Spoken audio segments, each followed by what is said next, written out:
Hey Fragrance family, I'm David, I'm a fragrance bro. Welcome to another episode of 5 Fragrances You Should Buy. Now, as I said before, this series is about fragrances that I love, that I don't have time to review just yet, but I want to talk about and just recommend them for you to buy. And as a side note, you don't have to buy these. These are just fragrances that I recommend. You can just try them if you want, I don't really care. But regardless, these fragrances I think are very, very good. So my first pick is Willoughby by Ursa Major. Now, Ursa Major is actually a grooming product company, and they make a whole line of really fantastic grooming products that are vegan, organic, and all natural.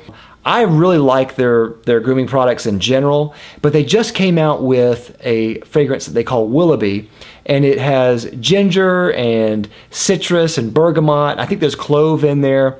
It has kind of the natural smell, but let me tell you, this has a great citrus opening. I think they do citruses just as good as Xerjoff. I'm going to get flack for that. I love Xerjoff, but this is a fantastic fragrance that I think is really worth your time. Next on my list is Tea for Two by L'Artisan.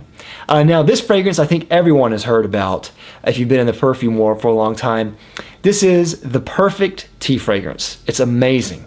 It has tea, I think there's a little bit of anise in there, there's vanilla, there's cinnamon, there's a little bit of a smoky element to it. It is just sublime. I really love this fragrance. It's probably in my top 10 favorite fragrances of all time.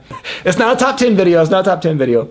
But I love this fragrance, and it's always going to be in my collection. It went into hiding for a long time. It got vaulted or discontinued, I think people thought. But they brought it back this year, so it's available now in L'Artisan stores, and you've got to get it. It's amazing. I know some people hate it and they think it smells like an ashtray, but I don't understand that because I think it smells incredible. Next on my list is Still Life by Olfactive Studio. This is one I haven't really talked about a lot, but I've gotten to smell a lot because my wife wears this. This is actually, I think, a unisex fragrance, maybe even a men's fragrance, but I think this is perfect for women and men alike, both women and men. But my wife wears this a lot, and I think it smells amazing. It is a citrus-based fragrance that has yuzu, pink pepper, and rum, I believe, and it's incredible. I really love it. I'm going to get a review of this with my wife sometime in the future, so stay tuned for that. Next on my list is Patchouli Absolu by Tom Ford. I do have a review of this coming soon. I'm not sure when, but I have a review with a special guest that you've seen before. So be on the lookout for that. I really like this fragrance. It is obviously a patchouli fragrance, and a lot of people have said it's the absolute best patchouli fragrance, or it's a patchouli lover's dream. I don't know if it's personally my favorite patchouli fragrance out there, but it is really nice. It's very woody, and it does have a lot of patchouli in it, obviously. It's made with a lot of clear wood, and clear wood is an aroma molecule that came out sometime in the recent past. I really like this fragrance. I think if you like patchouli, you've got to give this a try. I think if you really like dense fragrances, you've got to give this a try. It is definitely up there with performance with all the others from Tom Ford, so it's pretty strong. But I really like it. Definitely worth your time, so go check it out.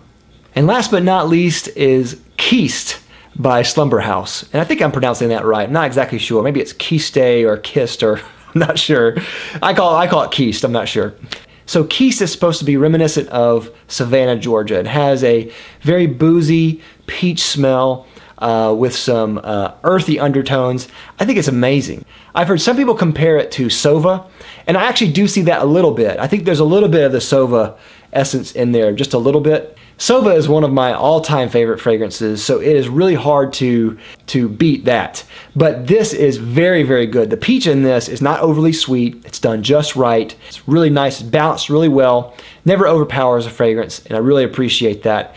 This, to me, is really another lesson in how a perfumer can really show restraint with strong notes and dial it into a perfect amount. Go check it out. I'm not sure how long this is going to last. A lot of Slumber House's stuff doesn't last for long, so you have to buy it when it's hot. So anyway, that's all I have. Let me know if you tried these fragrances, and let me know down in the comments down below. Do you like them, love them, hate them? Let me know. Thanks for watching 5 Fragrances You Should Buy. I'll see you next time.